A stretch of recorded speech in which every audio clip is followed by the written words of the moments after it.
Hello, students. Welcome back once again to your YouTube channel. In today's video, I shall be discussing the final part of your Julius Caesar Act 2, Scene 1. It goes without saying that I have been using this particular edition of Caesar. By now, you all must know. And as far as I remember, I have done till that part in Act 2, Scene 1. I think this Decius's speech on page number 30 of this particular edition, where he's telling that Caesar is a person who is easily flattered, even though Caesar keeps denying the fact. Till there. So, up till now, they had, been contemplating on whether to kill Antony or not, along with Caesar, and they have decided that Antony should not be harmed. So we'll begin after that, line number 202, page 30, Act 2, Scene 1, Decius's speech. Never fear that. If he be resolved, I can oversway him, for he loves to hear that unicorns may be betrayed with trees, and bears with glasses, elephants with holes, lions with toils, and men with flatterers. So Decius is saying that do not worry if Caesar does not wish to come to the capital, because I have the ability, I have the capability to change his mind. Why? Like unicorns can be, betrayed, can be deceived. Bears with glasses, as in, if you keep a mirror in front of a bear, the bear will look into the reflection and think that there is another bear. Elephants with holes, you can capture elephants by digging holes in the ground. Lions with toils, toils are snares or traps, and men with flatterers. So these are the ways in which people can be troubled. But when I tell him he hates flatterers, he says he does, being then most flattered. So even men can be misguided by flatterers. And every time Decius says that I tell this to Caesar, Caesar agrees to it. And the irony is that Caesar is the person who is flattered the most. All right. So let me work, for I can give his humor the true bent. I allow me to work because I have the capability and the ability to change his mind, Caesar's mind, and I will bring him to the capital. So if Caesar resolves that he's not going to come to the capital, I am going to ensure that he comes. All right, I think we have done this part in our previous video. So we will start just with Cassius's speech after this. Now, Cassius will say, "Nine, we will all of us be there to fetch him. So why should you go there alone? We all are going to go with you. By the 8th hour, is that the uttermost? So what time are they planning to meet? At 8 o'clock.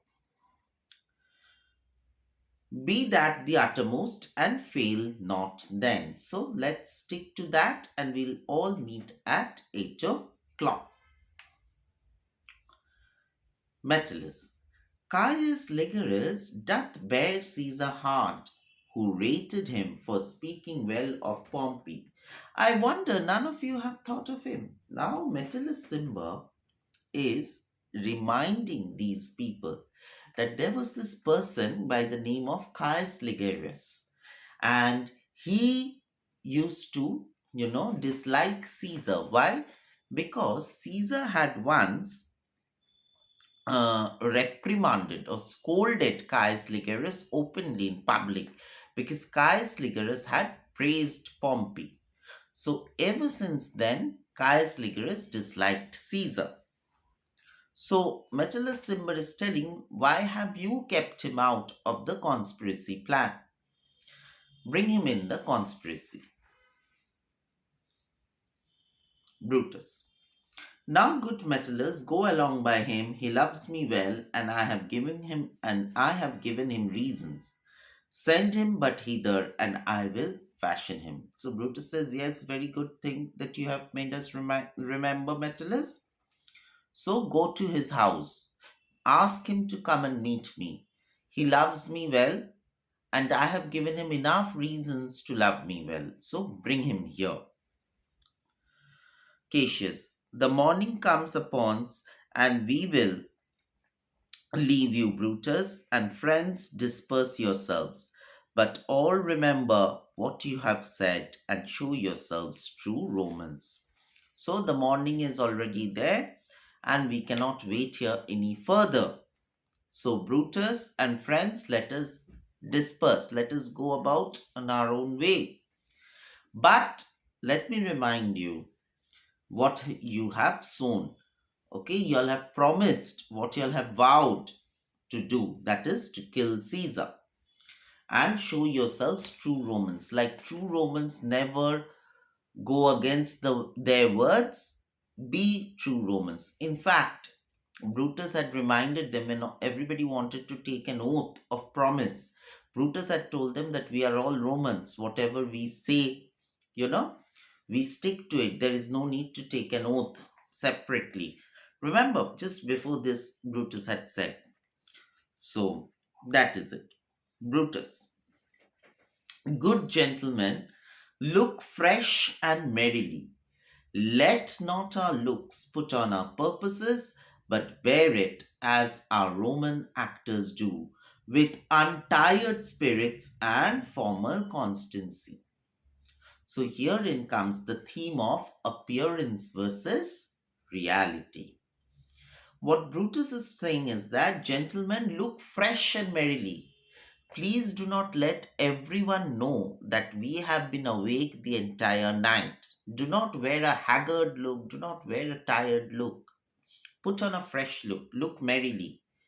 In other words, do not let others know what is going on inside you. So, appearance versus reality.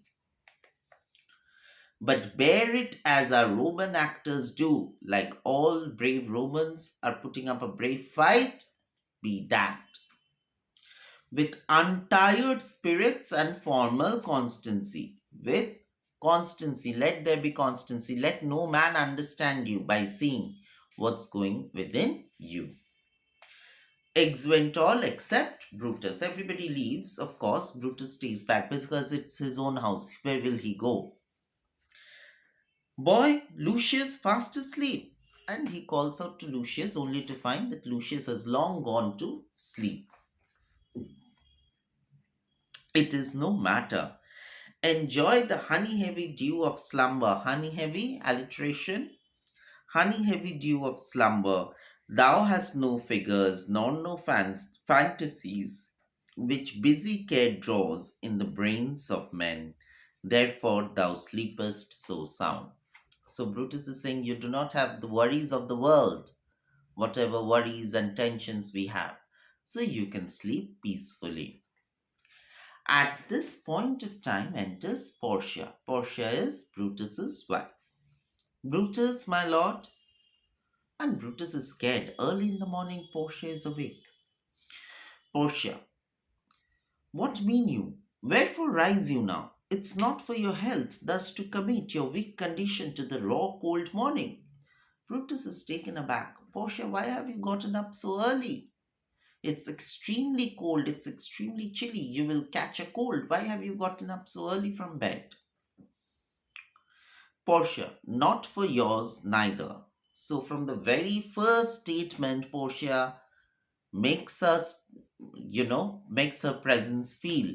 She says, if the weather is inclemental, if the weather is not suitable for my health, then it holds true for you as well, sir. You have ungently, Brutus, stole from my bed, got up from the bed without informing me. And Easter night, that is previous night at supper, at dinner, you suddenly arose and walked about, musing and sighing with your arms crossed. You were talking to yourself, walking around while having dinner, and then you had your arms folded. And when I asked you what the matter was, you stared upon me with ungentle look. When I inquired why you were so anxious, so worried, you just gave me a cold look. I urged you further, then you scratched your head and too impatiently stamped with your foot. When I kept pestering you, when I kept asking you what the matter was, what did you do? You stamped your foot to show your anger, to show your dissatisfaction. Yet I insisted, yet you answered not. Again I implored you, again I requested you to tell what the matter was, but you were too hesitant. But with an angry wafture of your hand, wafture is waving. So this, we all know Shakespeare invented words. This is one of them. With an angry wafture of your hand, gave sign for me to leave you. And so when I kept nagging and begging to let you know what the matter was, you just waved your hand and asked me to go away. So did I, fearing to strengthen that impatience which seemed too much enkindled, and withal hoping it was but an effect of humour, which sometime hath his hour with every man. And so I had to leave because I thought I should not irritate you any further, because all men have their phases of hitting different kind of lows. So I thought it must be something of that, and I did not wish to disturb you any further. It will not let you eat, nor talk, nor sleep, but let me tell you, sir, my dear Brutus, that if you are sleeping away into anxiety and depression, you will not be able to eat or sleep or drink because your peace of mind will go. And could it work so much upon your shape as it hath much prevailed on your condition, I should not know you, Brutus. So it is going to take a deep impact, it is going to leave a deep impact on your health. Dear my lord, make me acquainted with your cause of grief. So please tell me what is bothering you, because the moment you share your grief, it lessens. All right. So we come across here Portia as an extremely careful and close observer. She notices every detail about her husband. All right. But you see, Brutus here still not very confident on sharing, and he says, I am not well in health, and that is all. Portia. Brutus is wise, and were he not in health, he would embrace the means to come by it. So Portia is a very strong woman. She has her logic in place. She says, I know that, but Brutus is a wise man, and if he is unwell, he would certainly be taking enough measures and precautions to, restore his health back. Why so I do, good Portia, go to bed. He's irritated. You go to bed, Portia. Do not ask any more questions. But Portia, being Portia, she makes a statement now loud and strong. Is Brutus sick? And is it physical? To walk unbraced and suck up the humours of the dank morning? What? Is Brutus sick? And will he steal out of his wholesome bed to dare the vile contagion of the night, and tempt the rheumy and unpurged air to add unto the sickness? So she goes on asking one question after another. She asks, is Brutus sick? And if it is physical, to walk unbraced and suck up the humors of the dank morning? So if you say you are unwell physically, how could you wake up so early in the morning and walk in this damp morning, this cold, chilly morning? Because you are sure to catch cold. What Is Brutus sick, and will he steal out of his wholesome bed to dare the vile contagion of the night and tempt the rheumy and unpurged air to add unto his sickness? If Brutus is sick, will he get up from his bed early in the morning to come out in the open air and, you know, get further more sick? One question after the another. So she's very smart. No, my Brutus, you have some sick offense within your mind. So this is not just any sickness, Brutus. It is the sickness of your mind, which by right and virtue of my place I ought to know of and upon my knees. So I am supposed to know, I have every right to know what is troubling my mind. It is not any physical ailment, but certainly mental, the mental, this thing, mental problems. The cause is deep rooted in the psyche. All right. And she goes on her knees to know. I charm you by my once commended beauty, by all your vows of love, and that great vow which did incorporate and make us one, that you unfold to me yourself, your half, why you're heavy, and what men tonight have had resort to you. For here we have been, some 6 or 7, who did hide their faces even from darkness. So Portia says, I charm you, I request you. You were once charmed, floored by my beautiful looks. So I request you, by the virtue of that beautiful look, I request you to tell me what is it that is troubling you. We had, by the union of marriage, taken several vows to be true to one another.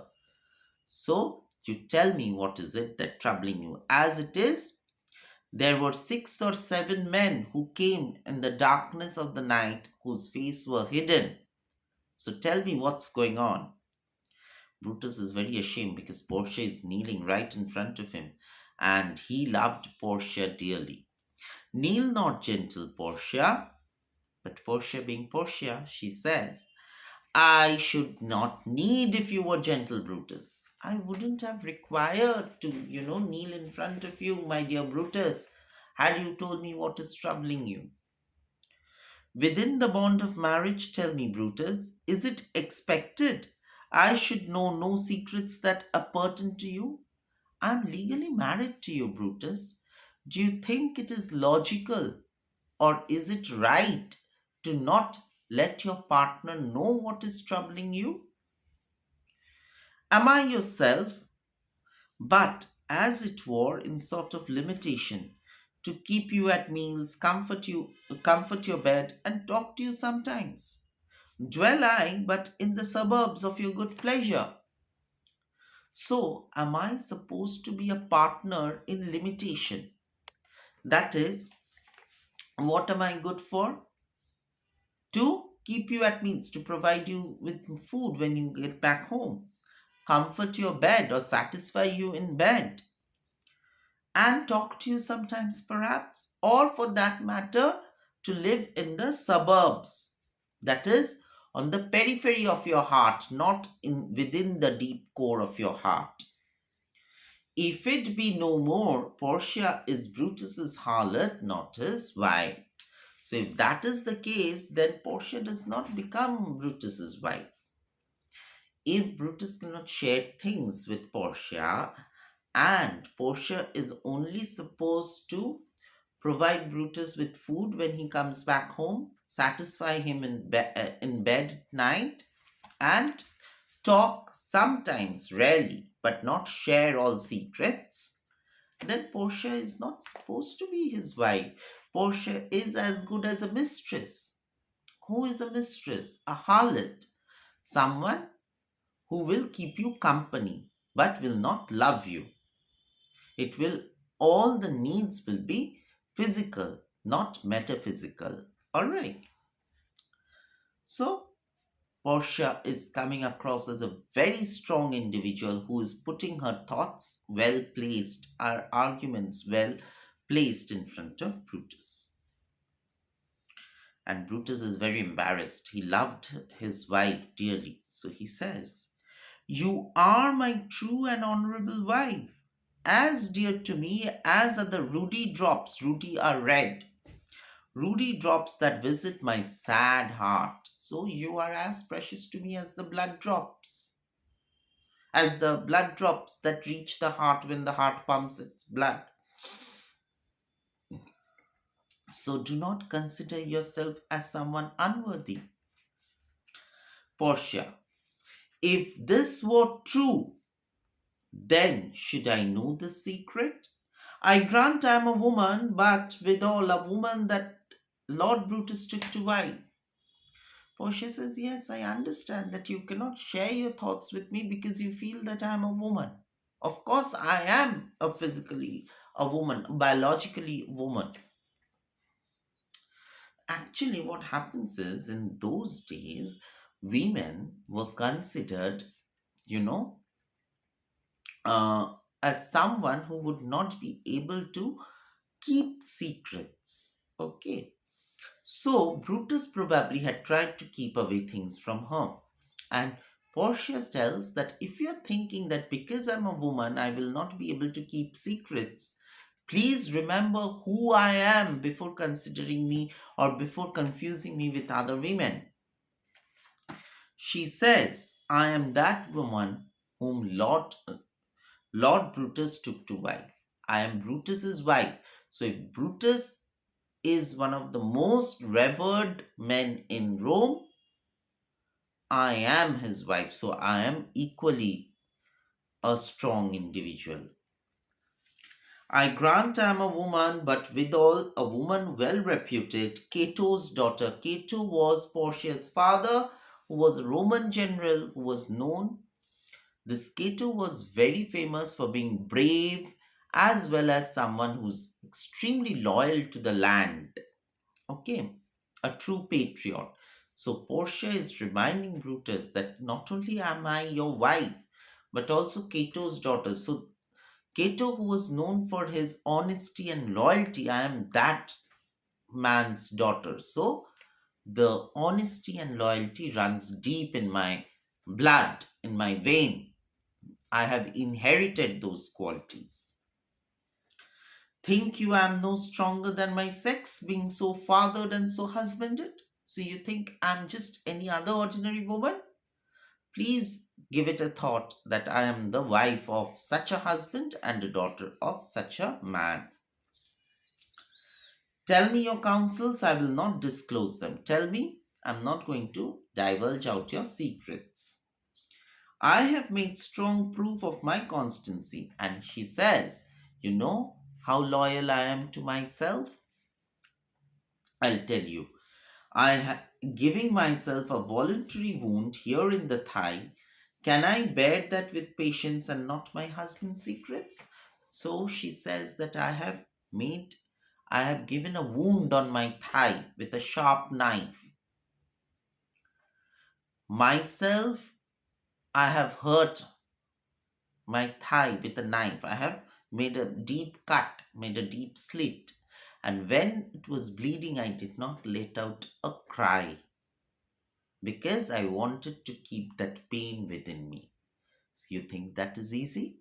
It isn't. So if I could do that, you could trust me with your troubles.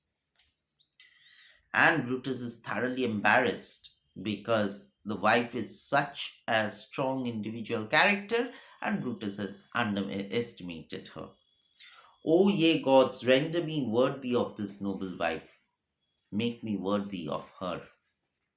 And then suddenly there's a knocking heard at the door. "Hark, hark, listen, listen, one knocks.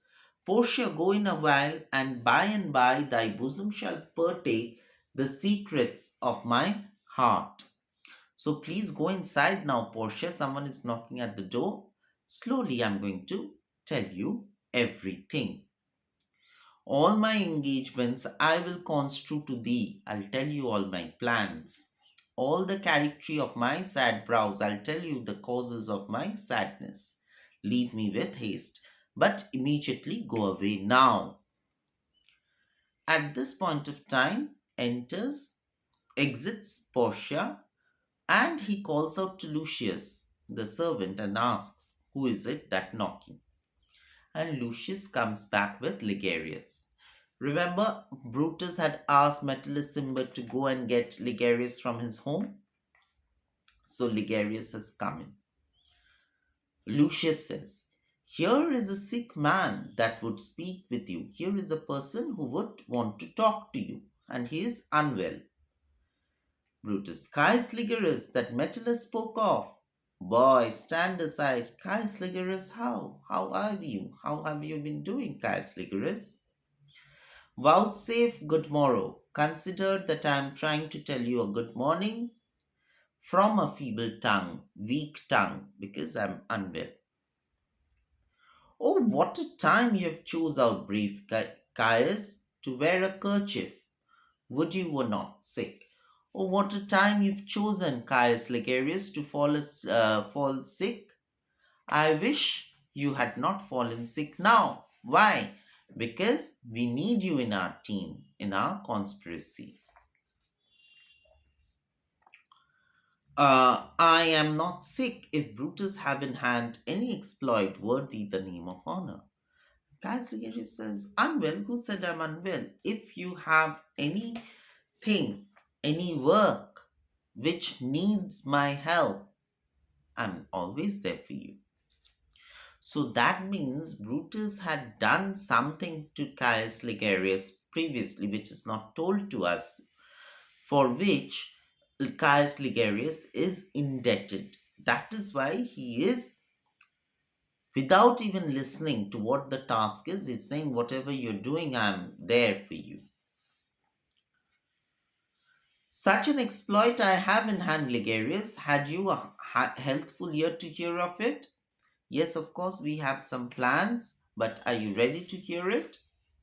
Ligarius, "By all the gods that Romans bow before, I here discard my sickness." So he's saying, "I'm promising to all the Roman gods that I am going to be fit and fine just now."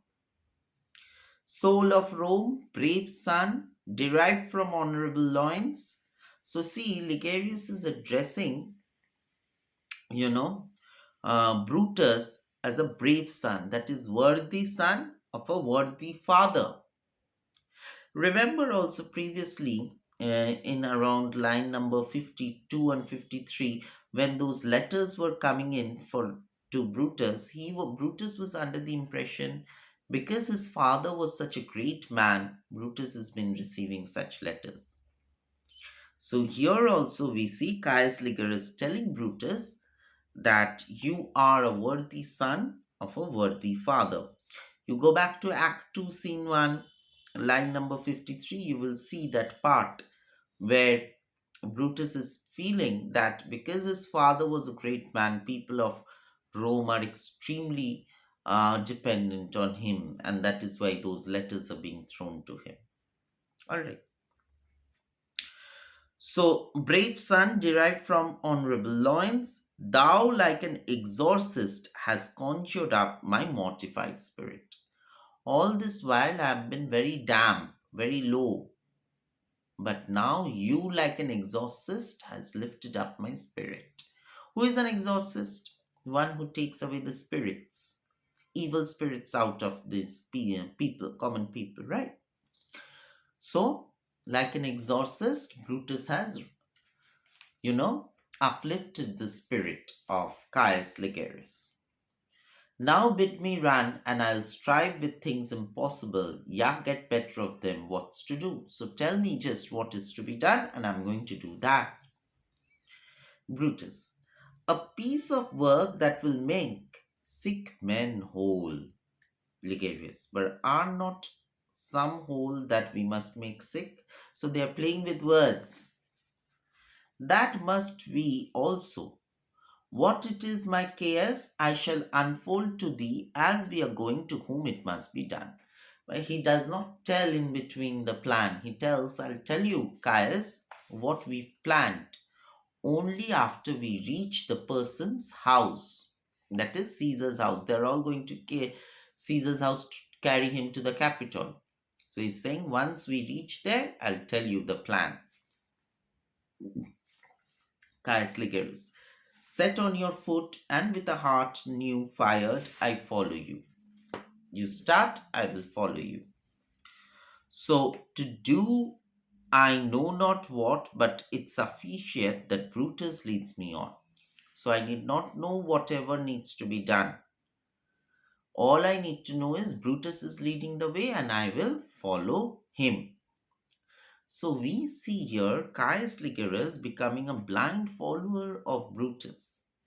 He is under the impression that Brutus can do no wrong because he's a descendant of such a great son, such a great father. All right, so the scene ends here. Brutus says, "Follow me then," and there is thunder and lightning. So the scene ends here, and you see, this is a very important scene from the drama's perspective because we see for the first time all the conspirators coming together.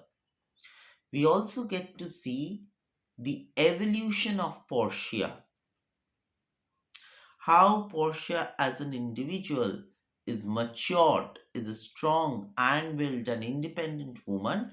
We get to see that. All right, so this was a pretty long scene. I have broken it up into 4 videos, I believe. Yes, and if you are watching this video, I'm sure you are going to have an easy understanding of the scene.